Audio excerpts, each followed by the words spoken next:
1 mint, 2 mint, let us plant a whole slew of mint. Happy Lantern Rite! I have just completed my celebration of Lantern Rite 2026, and I wanted to provide my thoughts on the event as a whole.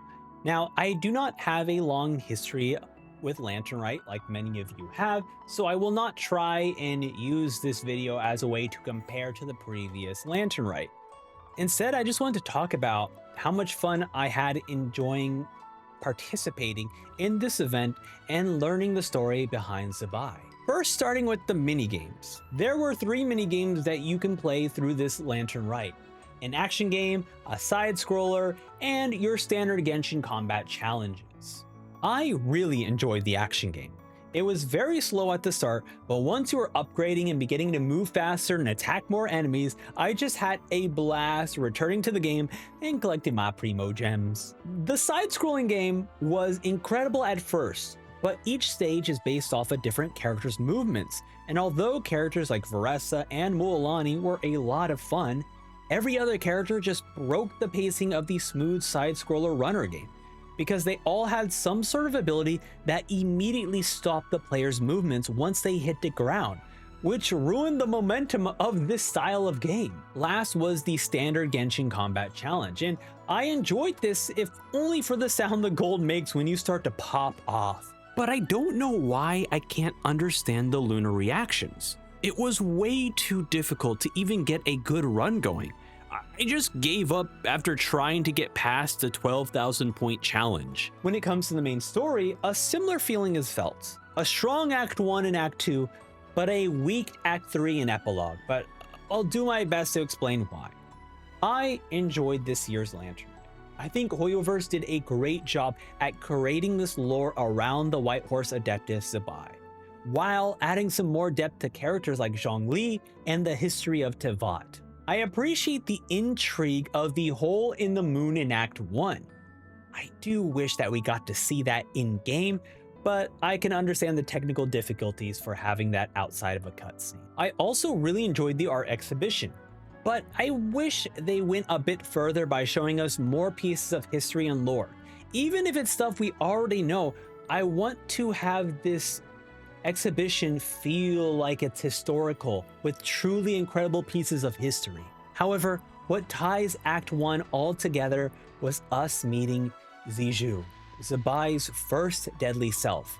This one represents her true self, and seeing her in this state of being helpful, but at the same time feeling helpless for herself, knowing that she will be slowly fading away, made me so curious and drive the importance of us wanting to help her out. And speaking of importance, this quest is so heavily reliant on the Traveler bringing back the Frost Moon, which only happens after Act 8.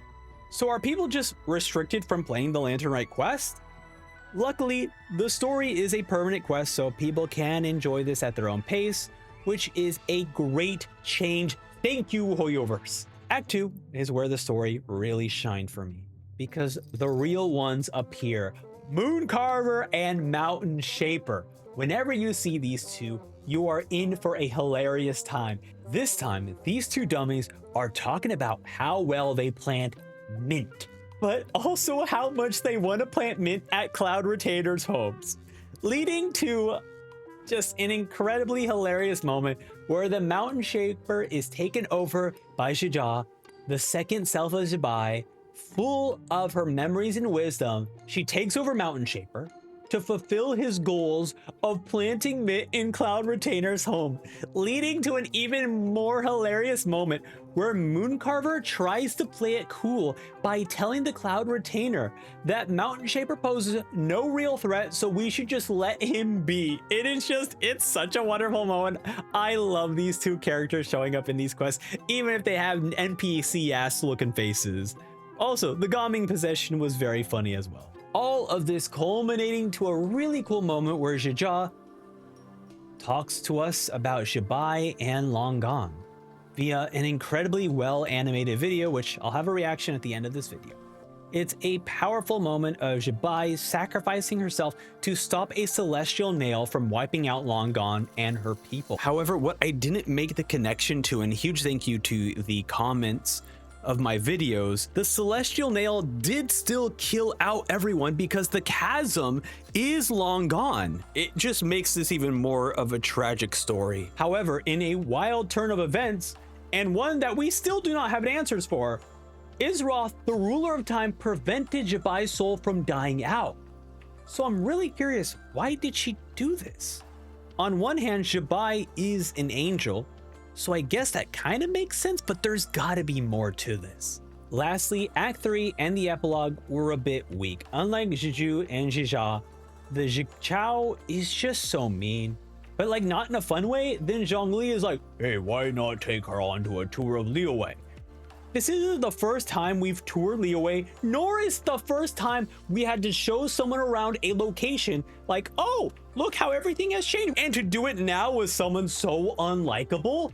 At the very least, we learned that Chef Mao knows what cosplay is. And eventually, towards the end, Zichao becomes less of a jerk, and we get a wonderful ending of Zibai coming back to the mortal realm. Such a beautifully well animated video. And we learn that the Moonchase Festival was created by Zhongli to bring back Zibai. Absolutely so heartwarming. It's so sweet. Zhongli has this heart of Mora. It is so beautiful.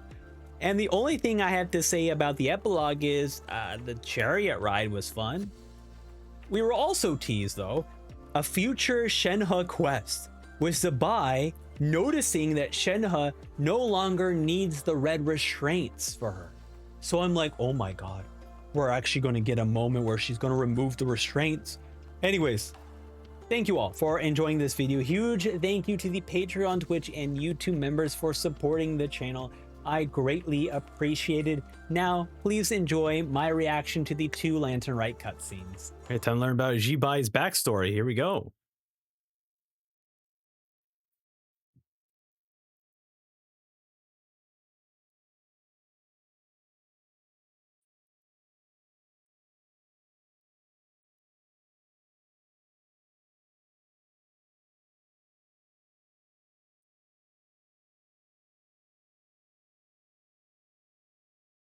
They were rhyming.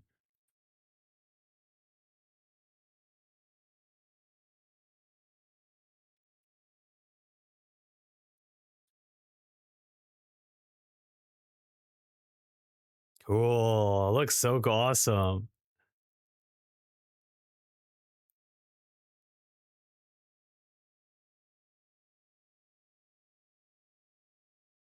Wow. Dude, the art is so good. Wow. Mm-hmm.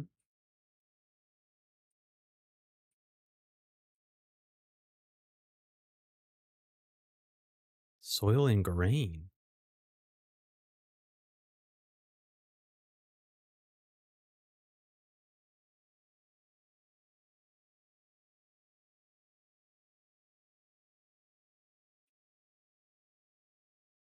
Whoa. And then the moon explodes. That's so depressing.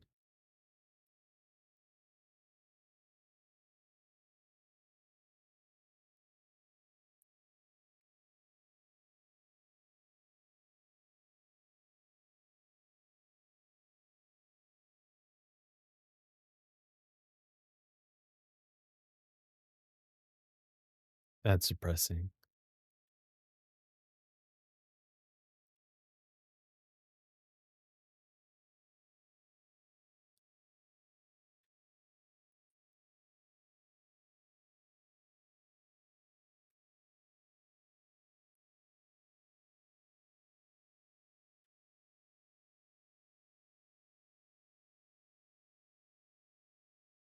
Wow.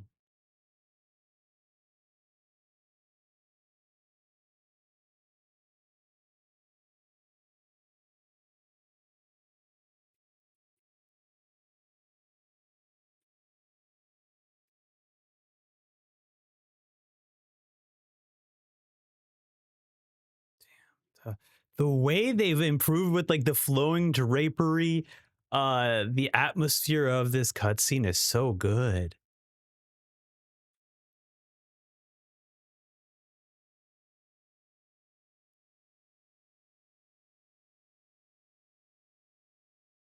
Also, the pillar is that like kind of the similar pillars from like Storm Peak?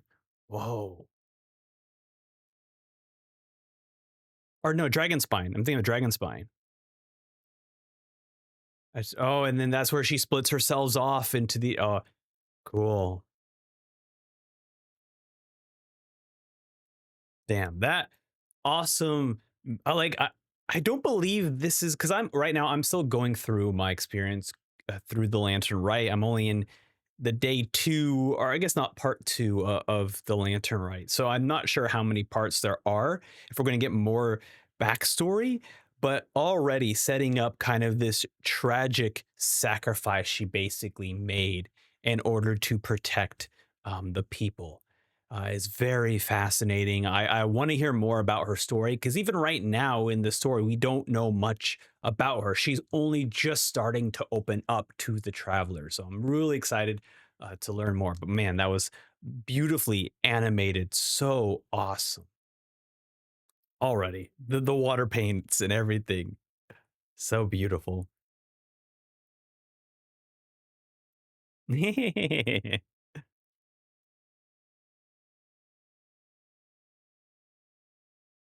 always love that the Lantern Rite is just like bringing everyone together.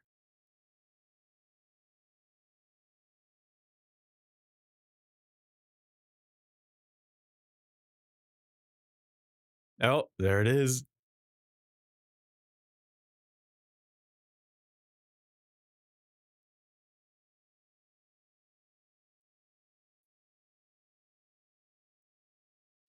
Send out our lanterns. Oh, cool. Even seeing like the cracks of that. Aw, very cute.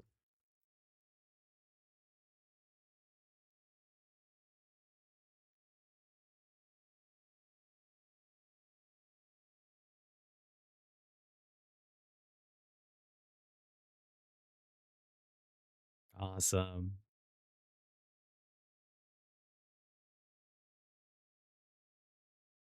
The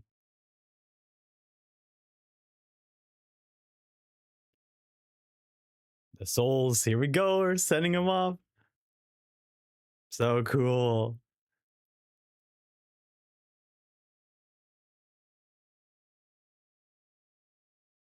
Wow.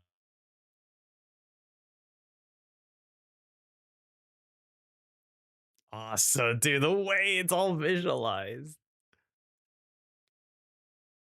Oh, cool. There she is, resurrected. Cool. Very, very cool. Wow. Awesome. Great story. Fantastic. That was so beautiful.